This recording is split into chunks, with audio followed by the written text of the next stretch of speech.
น้ำเต็มให้หน้าพี่น้องเสียงกบเสียงเขียนห้องเดี๋ยวจะพาไปเบิ่งน้องสิบกเลยพี่น้องมื้อนี้สิงุ่มป้ามื้อนี้น้องสิบกแล้วน้ำมันค่ะใช่ค่ะ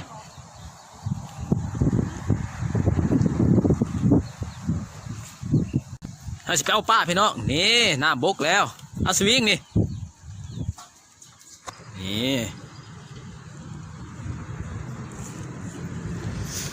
น้องบกแล้วพี่น้อง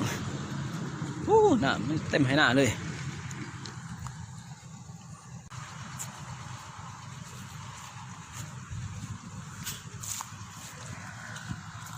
พุ่นน้องพุ่น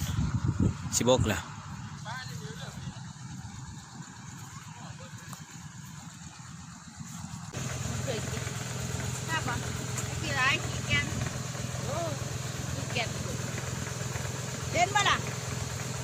เห็นมาล่ะเอาตัววิ่งมาให้แม่บุไรกับพี่ของแม่วะใช่นี่หาบุเห็นเกียมลงงุ่มรถพี่น้อง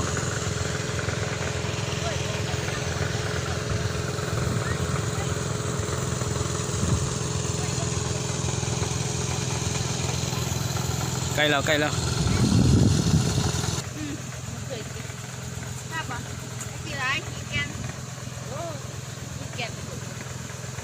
เห็นมา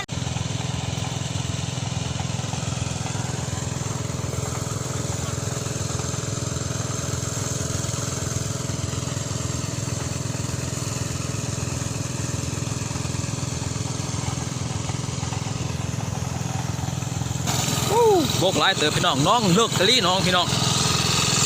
มุดบ่ถึงน้องนี่เลิกหลาย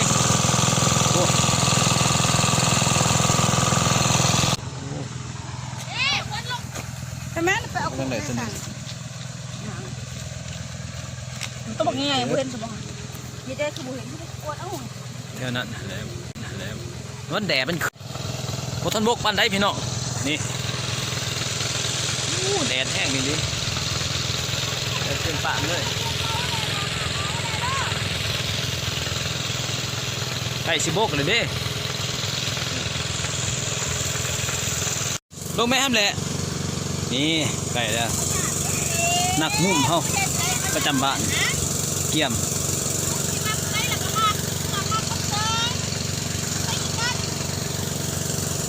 โอ้สิบกเลยเด้พี่น้องเอ้ยยังอยู่เสยสิบกแล้วพี่น้องสิบกแล้วใกล้สิบกแล้ว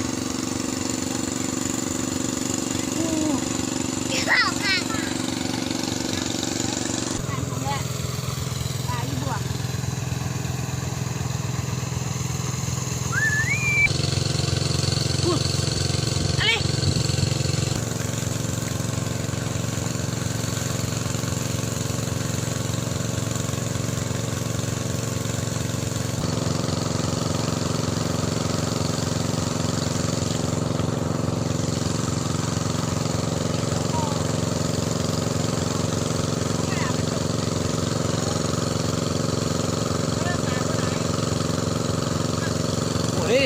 ไม่ฮะป้าอย่างป้าคันนี้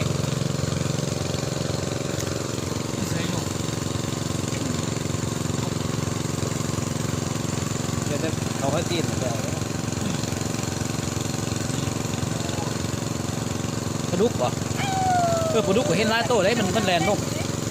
ปลาดุกเห็นลายโตอยู่ปลาดุกมันแลนลงทาง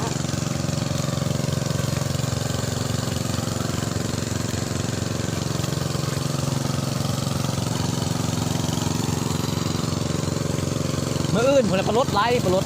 เทเป็นขึ้นอยู่ปลารถปลาเสื่อมปลาเสื่อมปลาเสื่อมเลยโอ้ใหญ่เลยปลาตะแงงเหมือนไล่สิบกพี่น้องปลาตะแงงเลยปลาตะแงงปลาเสื่อมไล่ดี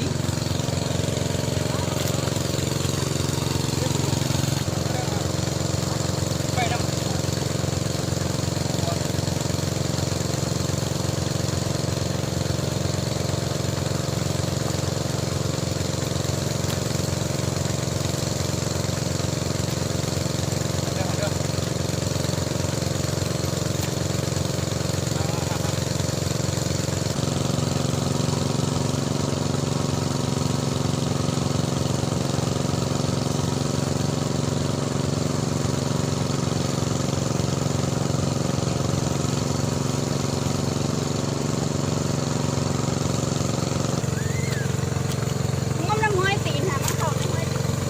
ำลายนี่ปลาเสือก น้ำห้อยติด เขาตีนทำแหลบปุ๊บ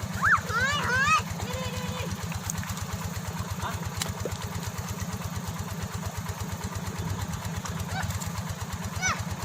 คนรถกระไรคนรถ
น้ำบกกลางคืนนี่เนาะไปนี่ก็พอ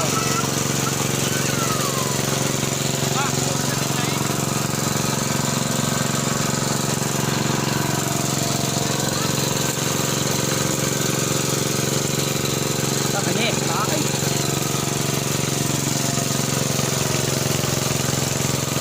เห็นหน่อยหีบเอาตัวโหลดก็พออย่าใจร่มตอนไหน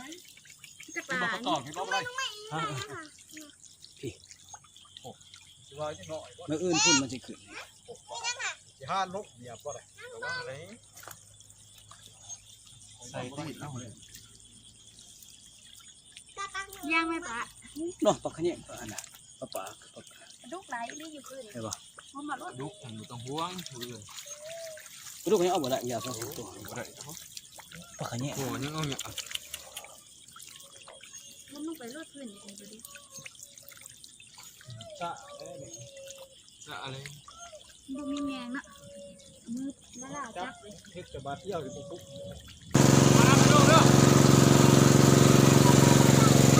ครับพอกลางคืนน้ มันตกกระทะ ำหลายเติบปลาขะแยง แดง โอ้โห จะปลาจะแงง เอาก่อน โซ่แน่ตัวนี้เลย นี่พอได้กินอยู่ดอกพี่น้องปลาแค่ปลากดปลาขาวปลาปากใหญ่โอ้ยังนี่ปลายัง ปลาเก็ดแหลบลายสื่อปลาจีน อุ้ยปลาเต็มเลย เด้อมาเด้อเด้อก็ว่าสิได้อยากมาซื้อเอาไม่ได้เลยนี่นะปลาต้มหัวแสบปลามันจันทร์สิปลาไปตาดมันก็นึกว่าอุ้ยเรียนศิลา